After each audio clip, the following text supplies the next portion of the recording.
Mosques are waiting in courts to deal with their issues. Why? Because, brother, I gave my opinion and this guy disrespected me when we were in the meeting, so now it's me versus him. And mosques are going to war with each other.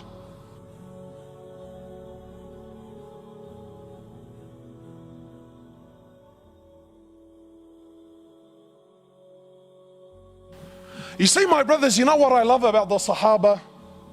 The Sahaba were real people. Many of us, we like to praise the Sahaba so much so, to the point where we start painting this picture like they never did anything wrong. Well, you're very wrong. Sahaba did a lot of things wrong, but that's what was beautiful about them. Because they made mistakes, then the way they dealt with their mistakes is what makes them so special and so unique. My time is short. One particular incident. After one of the battles, there was booty of war, gold, silver, swords, shields, stuff like this. So the Sahaba gathered, there's a lot of it, it's money. So they started sharing their opinions as to how they should distribute this wealth. And please don't listen to the story for the sheer entertainment of it. Live the story, brother. Try to imagine. I'm not sharing with you Walt Disney fairy tales. These are real stories of your fathers. Why? Not to entertain you, but to learn. So the Sahaba, each man gave his opinion. Then Abu Dhar gave his opinion on the matter.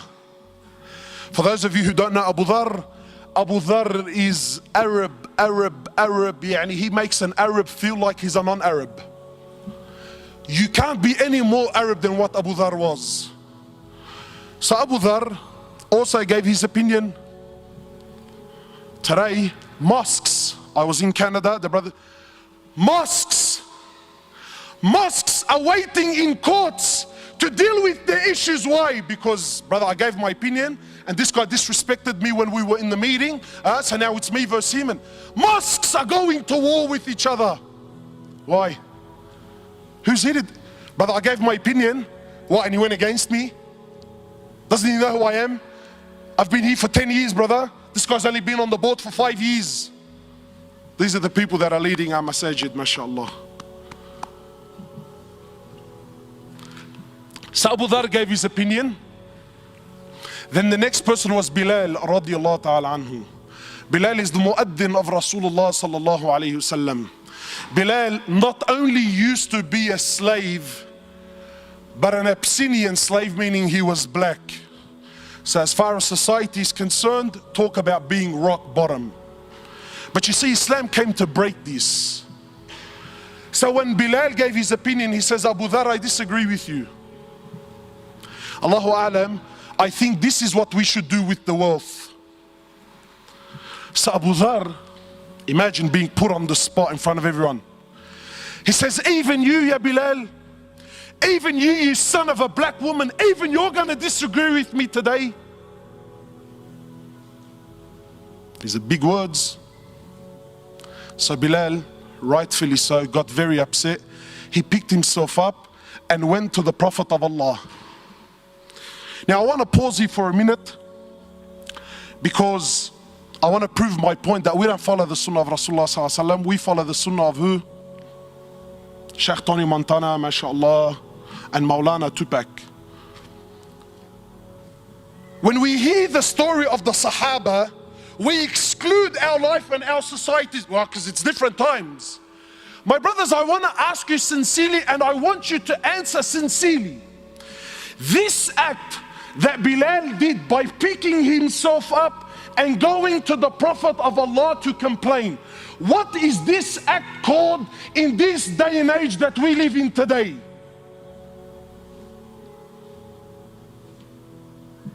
He's a snitch.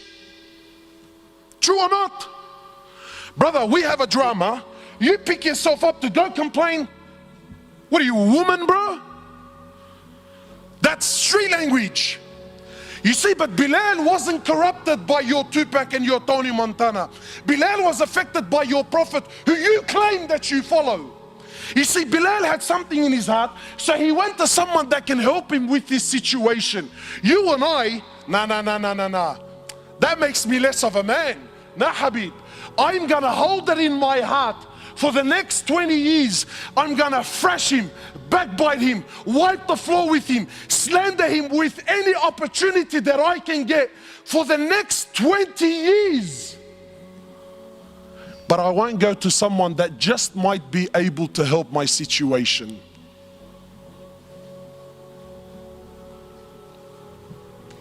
So Bilal goes, he tells the Prophet of Allah. The Prophet of Allah became furious. So the Prophet of Allah, he comes, he goes to where Abu Dharr was, and he grabs Abu Dharr he grabs Abu Dharr. And he grabs Abu Dharr and shakes him and says, Abu Dharr, you are a man that still has Jahiliyyah in his heart.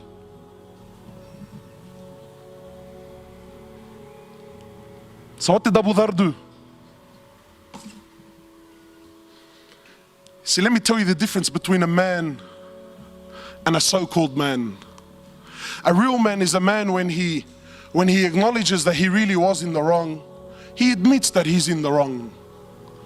So Abu Dharr lowers his head. He understands that he hurt his brother. He understands he upset his Prophet. So how did he deal with the situation? Did he stop praying at that masjid so that I don't see Bilal? Because that's how we deal with our issues, isn't it? Abu Dharr radiallahu ta'ala anhu, after acknowledging that he's in the wrong, he picks himself up. He goes into the streets of Medina looking for Bilal radiallahu ta'ala anhu.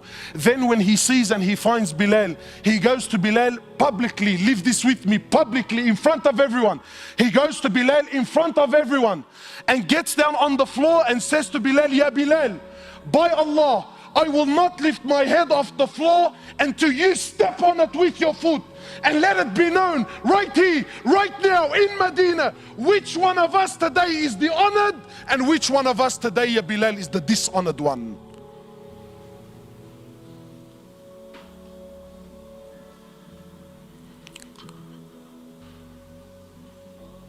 So what did Bilal do?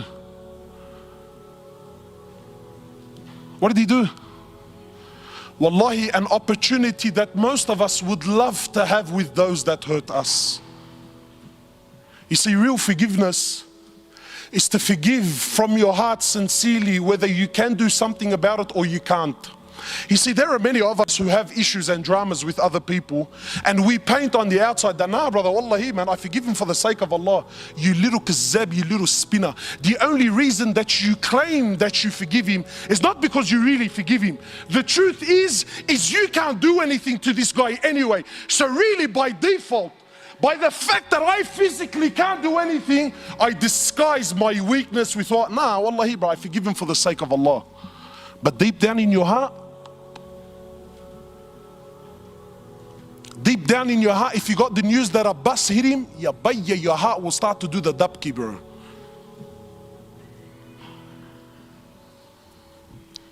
So some brothers tell me, cuz, listen, wallahi bro, wallah, I forgive him. Wallahi, I forgive him. But I don't forget, cuz. Wow, mashallah, really? You forgive but you don't forget? Well, I got news for you, bro. If you forgive but don't forget, you didn't forgive to begin with. You see, this topic is not as juicy as what you first thought, eh? Why? Because it's hard on the nafs. Because this is real deen. This is real deen. So what did Bilal do? Bilal gets down on his hands and knees. He kisses Abu Dharr on the forehead. He says, Abu Dharr, are you serious? I forgive you for the sake of Allah. Done, finished, dusted, never to be spoken about again. Not drag it on for 10, 15 years. See, we don't have this in our societies anymore, man. Why? Because today weakness is seen as what? Forgiveness is seen as what? But that's weakness, brother. La Habib. That's a real man.